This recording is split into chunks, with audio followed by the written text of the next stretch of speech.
My husband's request about our horse took me by surprise. I never thought a simple day on our peaceful farm would turn into something that would shake me to my core. My husband and I have always shared a deep love for animals, especially our horse, who's been part of our little family for years. There's something calming about the way he moves, the way he listens, and how he seems to understand us without saying a word. But one afternoon, that calm was replaced with something else, something I still can't fully explain. It started with a look in my husband's eyes, one I hadn't seen before. He had this excitement about him, this spark, like he was onto something big. He came to me with what he called a brilliant idea, something he wanted us to do together with the horse. At first I smiled, assuming it was one of his usual quirky plans for a fun video, or maybe just a new routine for the horse. But as he explained it further, I realized he wasn't joking. This wasn't a harmless idea. It was something that made me stop and question, what exactly are we about to do?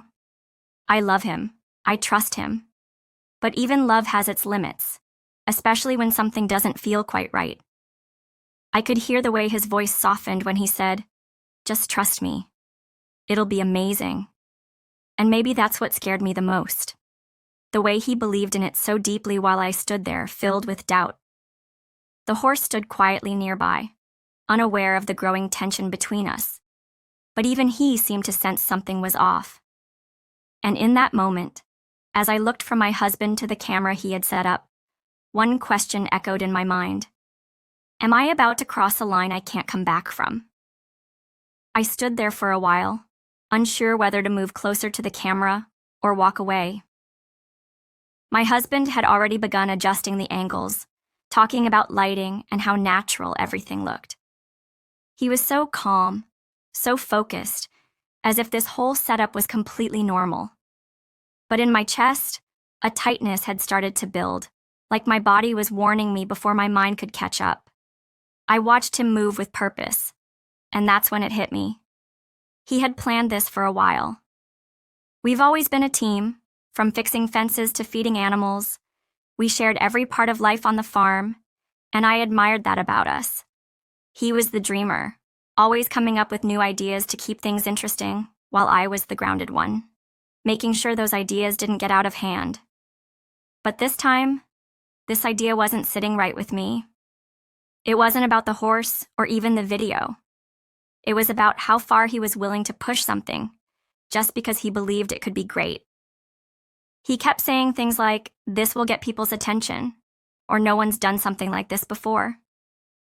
I started to wonder if this was really about sharing a sweet farm moment, or just trying to go viral. I glanced at the horse, calm, steady, but his eyes were wide and his ears flicked back.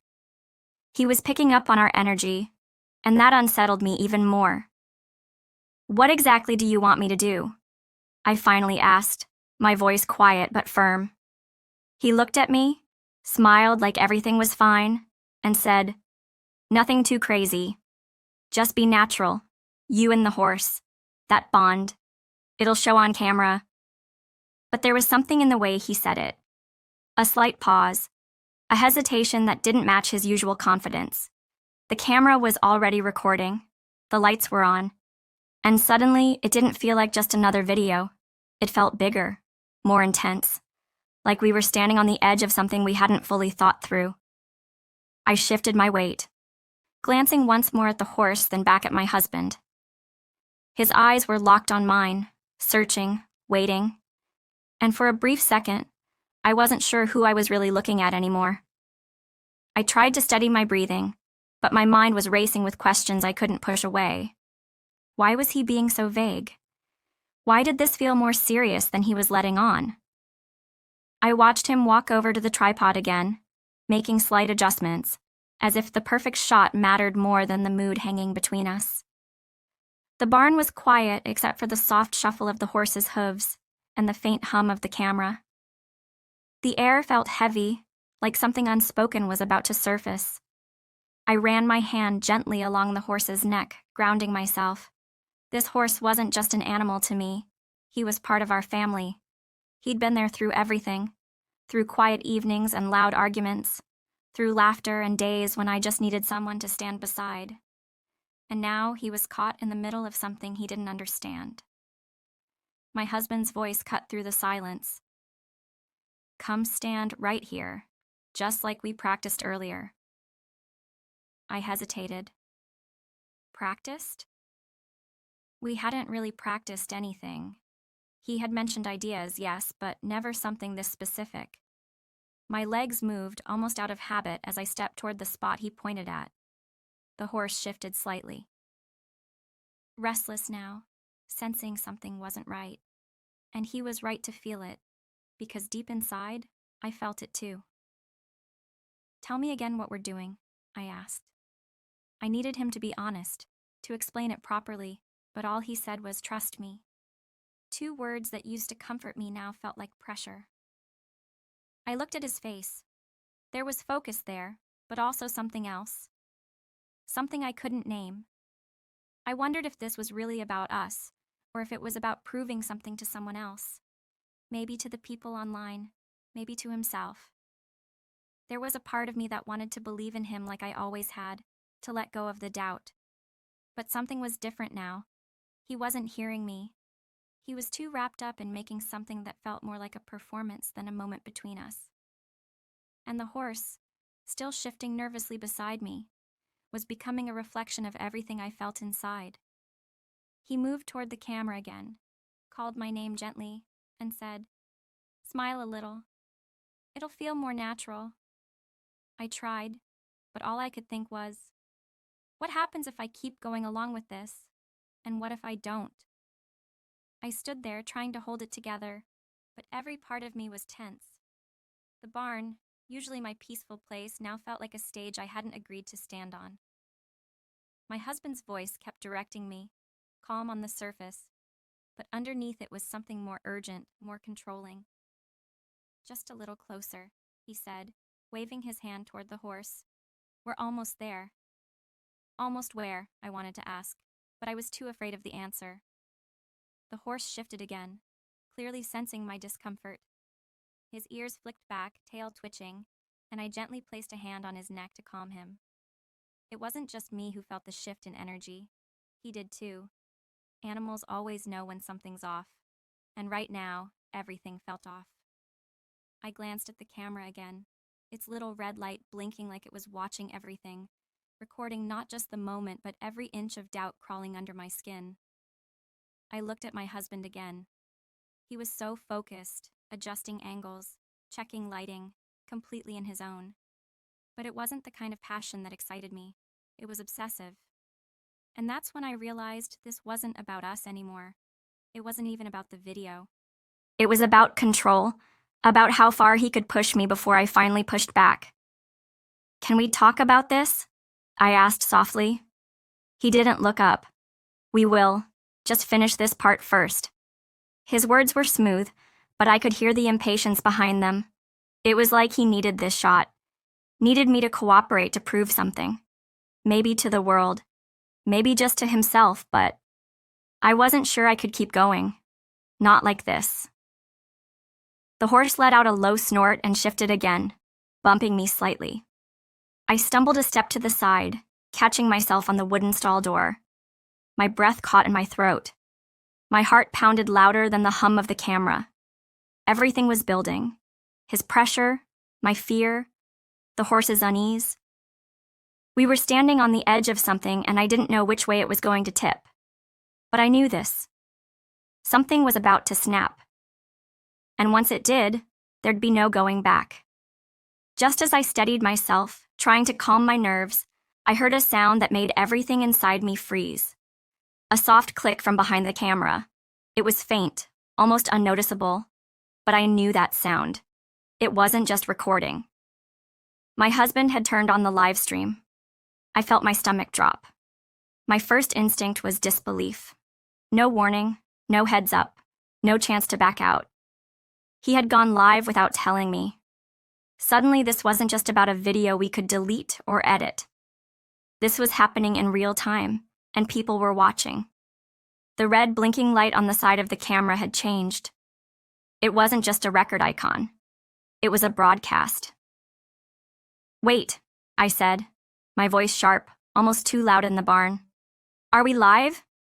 He didn't look at me, just adjusted the tripod slightly, pretending not to hear. It's fine, he said quickly. Just keep going, you're doing great. No, I said, louder now. You went live without telling me? That's when he looked up, and for the first time, I saw it clearly. This wasn't a mistake. It was intentional. He had planned this. He knew I wouldn't agree to it, so he didn't give me a chance. He was counting on the pressure, the audience, the camera, the moment to push me through it. I needed it to feel real, he said, his tone too calm, too casual. They respond more when it's not staged. The words hit me hard. Not staged? This was my life, not a performance. And now strangers were watching me struggle to stay composed, watching the tension they didn't fully understand. I felt exposed, betrayed. The horse picked up on it too, ears back, feet shifting. I tried to calm him again, whispering softly, but my own energy was off. I couldn't ground myself anymore, not with everything unraveling. I didn't agree to this, and I said, stepping back, "You crossed a line." He raised his hands like it wasn't a big deal. "Yeah, it's just a few minutes. Come on, you've done harder things. This is nothing." But it wasn't nothing. It was trust being shattered right there on camera. The real twist wasn't just that he went live. It was that the audience had started commenting, real-time words flashing across the screen. I couldn't see them clearly from where I stood, but I caught glimpses. Some were confused, others seemed amused, but a few, too many, sounded concerned. People could sense the tension. They weren't watching a feel-good video. They were watching something uncomfortable, something real. And then the worst part, my phone buzzed in my back pocket. Over and over, messages coming in, friends, family, people asking what was going on, if I was okay, if this was part of the plan. That's when the panic really set in. He tried to reassure me again, but it was too late. The audience was growing. The pressure was building. And now, it wasn't just about me and him. It was about the eyes watching, the judgment forming, and the line he'd clearly crossed without thinking I'd ever push back. But he was wrong. I wasn't going to stand there, silent, just for the sake of a good shot. Not anymore. I stood there for a moment, feeling like the entire world had slowed down around me. The live stream was still going, the comments were still flooding in, and my husband was still trying to act like everything was under control. But inside, something in me had shifted. I walked straight toward the camera, not caring how it looked, and turned it off. Just like that, the screen went black. The stream ended. Silence? He looked stunned. "What are you doing?" he asked as if I had just ruined everything. "No," I said firmly, my voice calm but shaking. "What are you doing? You made a choice without me. You used our life like it was a script, like I was just a part of your content." For a second, he didn't say anything, and then he dropped the act. "I thought you'd go along with it," he said, shrugging. "People love authenticity. You were emotional. It was real." "It wasn't yours to share," I snapped. "This wasn't just about the horse or a cute story. This was my heart on display, and you didn't even ask." He opened his mouth like he had more to say, but then stopped. Maybe he realized it. Maybe not. But I didn't wait for him to figure it out. I walked past him and toward Max, our horse, who had been pacing nervously. I stroked his neck, whispering softly, grounding myself in the one soul that hadn't tried to turn my life into a performance. And that's when the final twist came. As I was unclipping Max's halter to let him roam freely in the pasture, I noticed something tucked in his saddlebag. Something I hadn't put there, a small envelope. I opened it slowly. Inside was a folded note written in my husband's handwriting. The words were brief but chilling. "I know you saw the messages. I couldn't let it go public. This video had to distract them." My hands trembled. Messages? What was he hiding? It wasn't just about the horse or the live stream. There was something more, and now the real story was only just beginning. I stood there holding the note in my hands, my mind racing.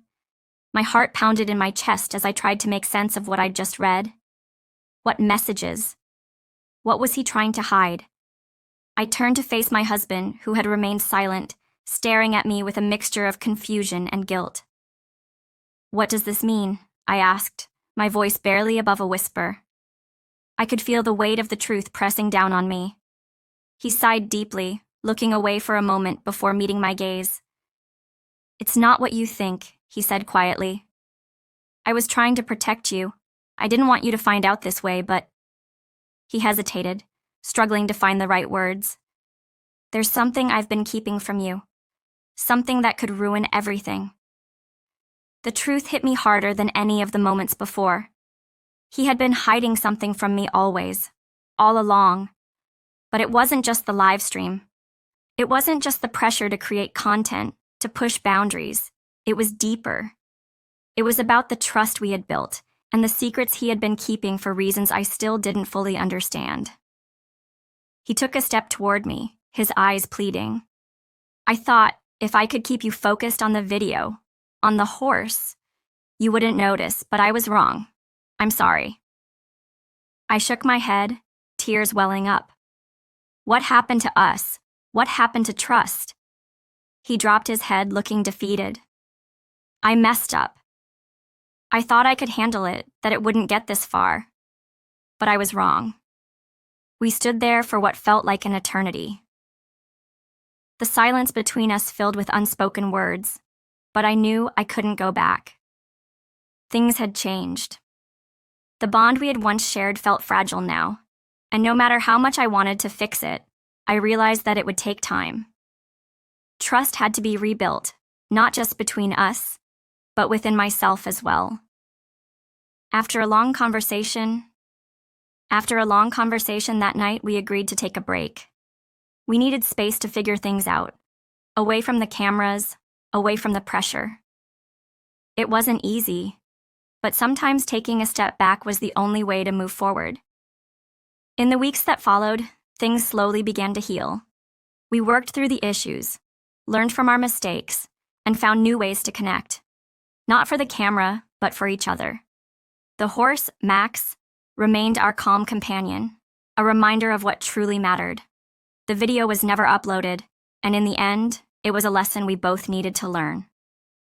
No amount of content or followers could replace the trust and love we had built. It wasn't about the likes, it was about us. And as for the future, I knew that it would take time. But I had learned one thing for sure. Sometimes the most important stories aren't the ones we share with the world, but the ones we hold close to our hearts.